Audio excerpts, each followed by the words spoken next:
नमस्कार, आप देख रहे हैं न्यूज़ वन इंडिया। आपके साथ मैं हूं सुरभि तिवारी। और अब उत्तर प्रदेश विशेष में जानेंगे कि आज किसानों का जिस तरीके से आंदोलन 14वें दिन भी लगातार जारी है, तो इसको लेकर के जो कैबिनेट बैठक बुलाई गई थी, इस बैठक में क्या कुछ हुआ है। तो मोदी सरकार ने किसानों को प्रस्ताव भेजा है। तो किसानों को लिखित तौर पर जो संशोधन का प्रस्ताव बताया जा रहा था, अब वो किसान नेताओं के पास भेज दिया गया है। सिंघू बॉर्डर पर 32 किसान संगठनों की बैठक अब भी जारी है और किसानों को कोर्ट जाने का अधिकार मिलेगा। सूत्रों के हवाले से ये खबर हम आपको बता रहे हैं। इस प्रस्ताव में इस बात को शामिल किया गया है कि किसानों को कोर्ट जाने का अधिकार अब मिल सकेगा। तो वही एमएसपी को खत्म नहीं करने का भी लिखित प्रस्ताव में संशोधन में इस बात को भी ध्यान में रखा गया है। सूत्रों के हवाले से यह खबर हम आपको बता रहे। दोपहर 2 बजे प्रकाश जावड़ेकर और भूपेंद्र यादव प्रेस कॉन्फ्रेंस करने वाले हैं। गाजीपुर बॉर्डर पर किसानों का प्रदर्शन लगातार जारी है। तो मोदी सरकार की तरफ से कहा गया था, जो कैबिनेट बैठक बुलाई गई थी उसमें काफी देर तक ये बैठक रही। 2 घंटे के करीब सभी ने इस मुद्दे पर चर्चा की। उसके बाद से कहा जा रहा है कि सूत्रों के हवाले से जो खबर सामने आई है, कहा जा रहा है कि किसानों को कोर्ट जाने का अधिकार अब मिलेगा। तो वहीं सूत्रों ने ये बात भी सामने रखी है कि एमएसपी को खत्म नहीं करने का लिखित प्रस्ताव भी भेजा गया है केंद्र सरकार की तरफ से किसान नेताओं के पास में। तो लगातार जिस तरीके से किसान अपनी मांगों को लेकर के अड़े हुए हैं, तो अब इस प्रस्ताव को किसानों के पास भेज दिया गया है। इस पर अधिक जानकारी के लिए गौरव यादव गाजियाबाद से हमारे साथ फोन लाइन पर जुड़ चुके हैं। गौरव, हम आपसे जानकारी चाहेंगे, सूत्रों के हवाले से जो खबर सामने आई है कि अब किसानों को कोर्ट जाने की अनुमति भी मिल चुकी है और मिल रही है, जो लिखित प्रस्ताव भेजा गया है किसानों के पास, और साथ ही जो एमएसपी को खत्म करने की बात कही जा रही थी, अब लिखित तौर पर यह कहा जा रहा है कि खत्म नहीं किया जाएगा। तो क्या अब यह कहा जा सकता है कि किसान शायद आंदोलन छोड़ करके उठ सकते हैं? जी बिल्कुल, देखिए पे बात चल रही है अभी किसानों की। किसान नेता अभी अपने किसानों को समझाने की कोशिश कर रहे हैं, लेकिन कुछ किसान ऐसे हैं जो ये कह रहे हैं कि ये कानून हमें नहीं चाहिए और हम इस कानून को रद्द कराने के बाद ही उठेंगे। लेकिन कुछ किसान ऐसे हैं जो कि ये मानते हैं कि यदि एमएसपी पर हमें लिखित तौर पर कोई आश्वासन मिल जाता है और यदि जो कोर्ट जाने की रास्ता है वो खुल जाता है, तो ये धरने का कोई औचित्य। ठीक है, लेकिन गौरव, सवाल तो यहाँ ये खड़ा होता ना कि किसानों के बीच में ही पहले से 2 गुट बटे हुए हैं। जी बिल्कुल, जैसी बात प्रस्ताव सामने आए हैं उसके बाद से किसानों में ही 2 फाड़ देखने को मिले हैं, जो कि हमने पहले भी अंदेशा लगाया था कि यदि भीड़ कम हो जाती है तो कहीं ना कहीं मनोबल टूट जाएगा किसानों का। वही मनोबल अब टूटता नजर आ रहा है जिस तरीके से ये वार्ता शुरू हुई है। और किसान में बात करते समय अलग अलग मतों में बात कर रहे हैं और मत रख के बैठे हुए हैं। ठीक है, तो गौरव, जिस तरीके से केंद्र सरकार की तरफ से भी इस बात को बिल्कुल ही साफ कह दिया गया है कि हम कानून वापस नहीं लेंगे, संशोधन के लिए तैयार है, और अब लिखित प्रस्ताव भी किसानों के पास भेज दिया गया है। लेकिन एक पक्ष के किसान इस बात पर डटे हुए थे कि उन्हें कानून रद्द करवाने, तो वहीं दूसरे पक्ष का यह कहना था हम संशोधन से खुश है, संशोधन कर दिया जाए, हमें चलेगा, कानून को वापस नहीं लिया जाना चाहिए। जी बिल्कुल, देखिए कानून वापस नहीं लिया जाना चाहिए ये कभी भी किसानों ने नहीं कहा, लेकिन किसानों का कहना यह है कि यदि संशोधन हो जाता है तो भी हमारा काम चल जाएगा। हम उससे हमें वो जो समस्या से 2-4 होना पड़ता है, हम अपनी फसल उपज करते हैं, उसके बाद उसको जब मंडी लेके पहुंचते हैं, उसको आड़ती उसे न खरीदते हैं, घटिया बाल बता देते हैं, घटिया फसल बता देते हैं, अच्छी फसल नहीं बता देते हैं, तो उसके बाद उसके रेट अपने मनमाफिक तय करते हैं और उसकी वजह से उन्हें खासा नुकसान झेलना पड़ता है और कई जो किसान है वो कर्ज तले दबते चले जाते हैं। यही कारण है कि किसान बड़ी संख्या में एमएसपी को लेकर की मांग को लेकर डटा हुआ था कि जो सरकार न्यूनतम समर्थन मूल्य तय करती है उस पर लगातार सरकार के द्वारा तैयार किए गए समर्थन मूल्य पे ही खरीद फरोख्त हो और मंडी समिति में ज्यादा से ज्यादा खरीदो। तो अब ऐसे में जब लिखित तौर पर देने की बात सरकार ने कहा है, तो कहीं ना कहीं जो किसान है वो उस पर अपने राजी होते नजर आ रहे हैं। वही दूसरी तरफ जो कॉन्ट्रैक्ट फार्मिंग में जो किसान ये मान के बैठा हुआ था कि कंपनी जिसके साथ हम करार करेंगे वो कंपनी हमारे साथ यदि फ्रॉड कर लेती है तो हम जिला अधिकारी के या एसडीएम से ऊपर नहीं जा पाएंगे और यही कारण है जिसकी वजह से हमारा साथ ठगी हो जाएगी। तो वो ठीक है गौरव, ठीक है, बहुत बहुत शुक्रिया आपका तमाम जानकारी हम तक पहुंचाने के लिए। तो लखनऊ में नलकूप चालकों को नियुक्ति पत्र बांटा जा रहा है। 3209 नलकूप चालकों को नियुक्ति पत्र बांटे गए हैं।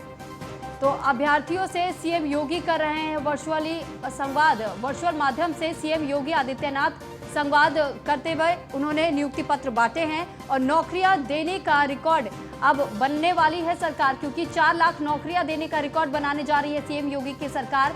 तो सिंचाई जल संसाधन विभाग में चयन हुआ है। 3209 नलकूप चालकों को नियुक्ति पत्र बांटे गए सीएम योगी की तरफ से। किसानों को शिकायत का मौका नहीं देंगे, सीएम योगी आदित्यनाथ ने कहा है। और हमने बिजली की सप्लाई को ठीक करवाया है।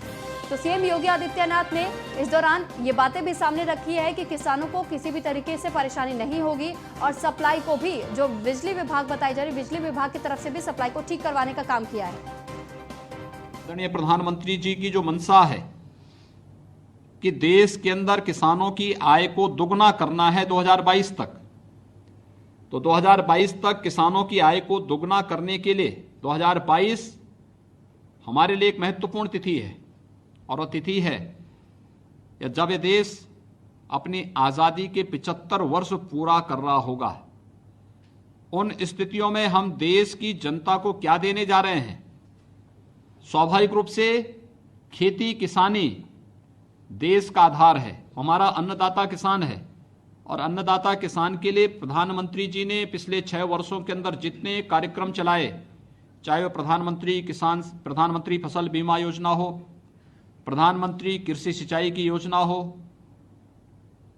वहां पर तकनीक के साथ जोड़ते हुए हर एक किसान के यहां पर ड्रॉप मोर क्रॉप की योजना हो, या फिर किसानों के लिए तमाम वे योजनाएं जिसमें मृदा परीक्षण करने की योजना हो, या फिर किसान के खेत तक जल उपलब्ध कराकर के उसकी आमदनी को आगे बढ़ाने, और जो भी उत्पादन किसान के खेत से आता है, खासतौर पर एमएसपी का लाभ आज़ादी के बाद पहली बार जब मोदी जी प्रधानमंत्री बने उसके बाद किसानों को मिलना प्रारंभ हुआ। प्रदेश के अंदर और देश के अंदर भी प्रधानमंत्री किसान सम्मान निधि का लाभ किसानों को पहली बार मिलना प्रारंभ हुआ। अकेले उत्तर प्रदेश के अंदर हम लोग 2 करोड़ 20 लाख से अधिक किसानों को प्रधानमंत्री किसान सम्मान निधि का लाभ दे रहे हैं। इतनी बड़ी संख्या में किसानों के खाते में डीबीटी के माध्यम से पैसा जाए, समय पे खाद की उपलब्धता, समय पे बीज की उपलब्धता, खेती से लेकर बाजार तक की पूरी व्यवस्था को किस तरीके से व्यवस्थित रूप से एक चेन बनाने का कार्य हुआ है, यह अभूतपूर्व कार्य। और प्रधानमंत्री जी के इस विजन के साथ आज उत्तर प्रदेश जल शक्ति विभाग के ये सभी नलकूप ऑपरेटर भी जुड़ने जा रहे हैं, जिसमें किसान की आमदनी को 2022 तक दुगना करना है। मैं इसके लिए जहां विभाग को धन्यवाद देता हूं, वहीं 3209 नलकूप चालकों के रूप में आपके सभी के चयन के लिए आप सबको हृदय से बधाई देता हूं। आप सबका अभिनंदन भी करता हूं कि आज आप जल शक्ति विभाग के एक पार्ट बन चुके हैं। तो थोड़ी देर में बस्ती पहुंचने वाले हैं सीएम योगी आदित्यनाथ। मुंडेरवा चीनी मिल में कई सल्फर लेस चीनी यूनिट का उद्घाटन करने वाले हैं। तो बस्ती में कई विकास कार्यों का भी लोकार्पण और उद्घाटन आज करने वाले हैं सीएम योगी आदित्यनाथ। तो सीएम योगी के दौरे को लेकर के बस्ती जिला प्रशासन अलर्ट पर नजर आ रहा है। बस्ती के बाद गोरखपुर जाएंगे सीएम योगी आदित्यनाथ। दोपहर 2:40 का वक्त बताया जा रहा है जब सीएम योगी पिपराइच चीनी मिल पहुंचेंगे, और आज 1:30 बजे का वक्त बताया जा रहा है जब बस्ती पहुंचने वाले हैं सीएम योगी आदित्यनाथ। और बस्ती पहुंचकर बस्ती वासियों के लिए आज बेहद अहम दिन माना जा सकता है, क्योंकि बड़ी सौगात मानी जा रही है। 202 करोड़ की लागत से जो परियोजनाओं की शुरुआत हो रही है, तो बस्ती वासियों के लिए ये बेहद अहम और खुश भरी खबर है, क्योंकि जिस तरीके से बस्ती वासियों के लिए इस परियोजना की शुरुआत करने वाले हैं, आज उद्घाटन करने वाले हैं सीएम योगी आदित्यनाथ। सीएम योगी आदित्यनाथ थोड़ी ही देर में आज बस्ती पहुंचने वाले हैं। तो मुंडेरवा चीनी मिल में नई सल्फर लेस चीनी यूनिट का उद्घाटन करेंगे सीएम योगी। और यूपी बीजेपी से जुड़ी इस वक्त की बड़ी खबर आपको बता दें, 2 दिन के लखनऊ दौरे पर आएंगे बीजेपी अध्यक्ष जेपी नड्डा। 28 और 29 दिसंबर को लखनऊ दौरे के लिए रवाना होंगे और दौरे पर रहेंगे। तब तक जेपी नड्डा संगठन और सरकार के साथ चर्चा करेंगे। बीजेपी अध्यक्ष तो समाज के प्रबुद्ध जनों के साथ मुलाकात करेंगे जेपी नड्डा। विधायक और मंत्रियों से भी मुलाकात करेंगे जेपी नड्डा। तो 120 दिनों का ये दौरा बताया जा रहा है। इस दौरान सबसे पहले वो उत्तराखंड पहुंचे हुए थे, जिसके बाद से अब कहा जा रहा है कि 2 दिनों के लखनऊ दौरे पर रवाना हो रहे हैं बीजेपी अध्यक्ष जेपी नड्डा। तो 28 और 29 दिसंबर को लखनऊ दौरे पर रहेंगे बीजेपी के अध्यक्ष जेपी नड्डा। और साथ ही कहा जा रहा है कि समाज के प्रबुद्ध जनों के साथ मुलाकात करने वाले हैं जेपी नड्डा। विधायक और मंत्रियों के साथ भी मुलाकात करेंगे। 2 दिवसीय दौरा लखनऊ का बताया जा रहा है जेपी नड्डा का। जेपी नड्डा इस दौरान विधायक और मंत्रियों से मुलाकात करेंगे, तमाम मुद्दों पर चर्चा होगी और साथ ही साथ समाज के प्रबुद्ध जनों से मुलाकात करने के लिए आज पहुंच रहे हैं जेपी नड्डा। तो संगठन और सरकार के साथ चर्चा करेंगे बीजेपी अध्यक्ष जेपी नड्डा।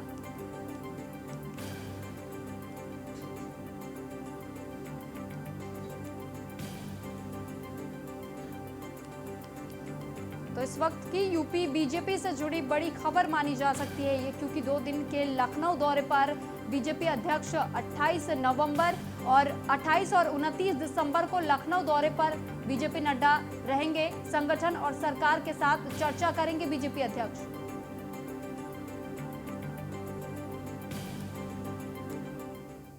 तो बदायूं में वजीरगंज थाना क्षेत्र में मानवता शर्मसार हुई है। 3 साल की मासूम के साथ रेप की वारदात को अंजाम दिया गया है। पुलिस ने आरोपी को गिरफ्तार कर लिया है। दरअसल जिसने इस घटना को अंजाम दिया है, रिश्ते में वो मासूम बच्ची का चाचा लगता है और यही वो आरोपी है जिसने इस मासूम के साथ ऐसी जघन्य घटना को अंजाम दिया। 3 साल की ये मासूम बच्ची बताई जा रही है, जिसके खुद के चाचा ने मानवता को शर्मसार करते हुए इस घटना को अंजाम दिया गया है और 3 साल की बच्ची के साथ रेप किया गया। विक्रम सिंह 4 बजे लड़की को पकड़ ले गया, हमारे नातन को उसे 2 मंजिल पर ले गया। उसके साथ में गलत काम किया उसने। हम घर पर नहीं थे, एक ढूंढते ढूंढते 4 बज गए, तब वो लड़की गांव वालों ने बताई, वो चीख रही वहाँ। विक्रम सिंह एक 3 वर्ष की ये बच्ची थी जिसका कि रेप हुआ है, उसके ही चचेरे भाई ने किया है। इसमें तत्काल गिरफ्तारी हो गई है, तहरीर भी दे दी गई है जो पीड़ित पक्ष हैं उनकी ओर से, और इसमें गिरफ्तारी करवा ली गई है। मेडिको लीगल इनका करवाया जा रहा है और हम प्रयास ये करेंगे कि फास्ट ट्रैक कोर्ट में ये मुकदमा चला के तत्काल इसको निस्तारित किया जाए और जो भी दोषी है उसको सज़ा मिल जाए।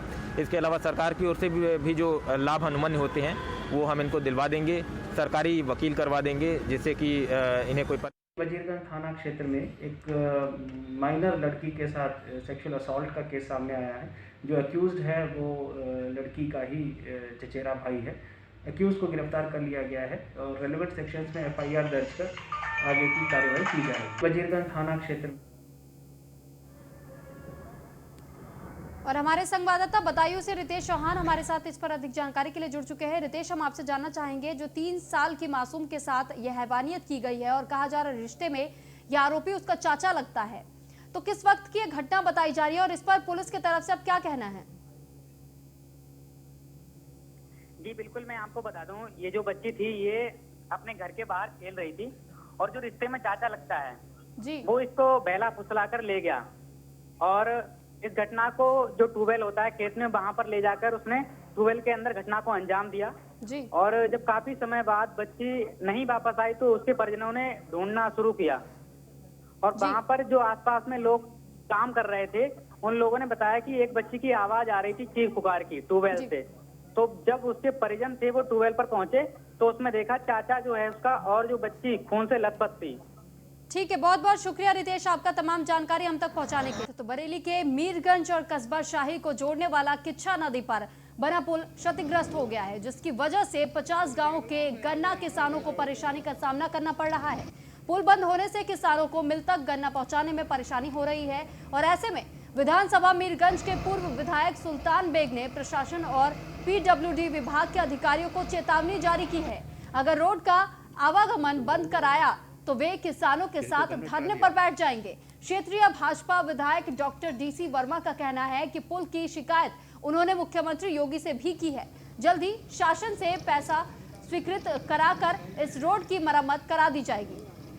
तो बरेली की एक खबर हम आपको बता रहे, जहां पर किच्छा नदी पर बना पुल क्षतिग्रस्त हो गया, जिसकी वजह से जो गन्ना किसान है उनको खास तौर पर जो परेशानियों का सामना करना पड़ रहा है। और इसी वजह से अब ये कहा जा रहा है, जो विधानसभा के मीरगंज के पूर्व विधायक है सुल्तान बेग, उन्होंने प्रशासन और पीडब्ल्यूडी विभाग के अधिकारियों को चेतावनी दी है और उनका कहना है कि अगर रोड का आवागमन बंद कराया तो वे किसानों के साथ धरना देने के लिए बैठ जाएंगे। क्षेत्रीय बीजेपी विधायक डॉक्टर डीसी वर्मा का भी इस पूरे मामले पर कहना है कि पुल की शिकायत उन्होंने मुख्यमंत्री योगी आदित्यनाथ से की है। जल्द ही शासन से पैसा स्वीकृत कराकर इस रोड की मरम्मत करा दी जाएगी।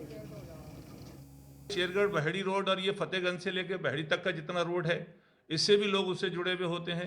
लगभग 150 गांव, वैसे भी 150 गांव इस गांव से रोड से निकलने का काम करते हैं। इधर से इनका जुड़ाव हुआ इस रोड से पास होते हैं। मंशा हमारा ये है कहने का कि 2018 में वो अप्रोच रोड कट गई और उसके बाद इन्होंने 2019 में अभी एक खराब काम कर दिया। उसके बजाय बोल्डर से उसकी पिचिंग बनना चाहिए थी। बोल्डर लगाते या कट्टे लगाते, कट्टों में मिट्टी भर के लगाते। 2018 में जब किच्छा नदी में बाढ़ आई, उस समय अप्रोच रोड कट गई थी। उसके बाद शासन स्तर पर उसकी पैरवी की गई। शासन स्तर से 40 या 45 लाख रुपए आया था 2018 में, और उस अप्रोच रोड को बनाने के लिए विभाग के लोगों ने काम भी किया। लेकिन काम में अगर उसमें बोरी लगा दी होती तो वो तुरंत नहीं कटता। उसके बाद जैसे ही बरसात आई, जून में काम हुआ और जुलाई में फिर वो सब मिट्टी बह गई, उसी वर्ष बह गई। उसके बाद फिर वो ज्यों का त्यों हो गया। अब वो उस समय सबसे बड़ी दिक्कत ये है कि छोटे वाहन निकल सकते हैं उसमें। छोटे वाहनों के लिए मैंने किसी को मना नहीं किया, ना हमारी सरकार। कस्बा शाही को तहसील मीरगंज से जोड़ने वाले किच्छा नदी पे बने पुल पर हैं, जिसकी अप्रोच रोड 2 साल पहले 2018 में आई बाढ़ के कारण टूट चुकी है, कट चुकी है, जिसकी वजह से गन्ना किसानों को, यहाँ से आने वाले वाहन स्वामियों को बहुत दिक्कत होती है। हम यहाँ के आने वाले जो ग्रामीण हैं उनसे पूछते हैं क्या क्या दिक्कत है। क्या नाम है आपका? तो फिलहाल उत्तर प्रदेश विशेष में इतना ही। नमस्कार।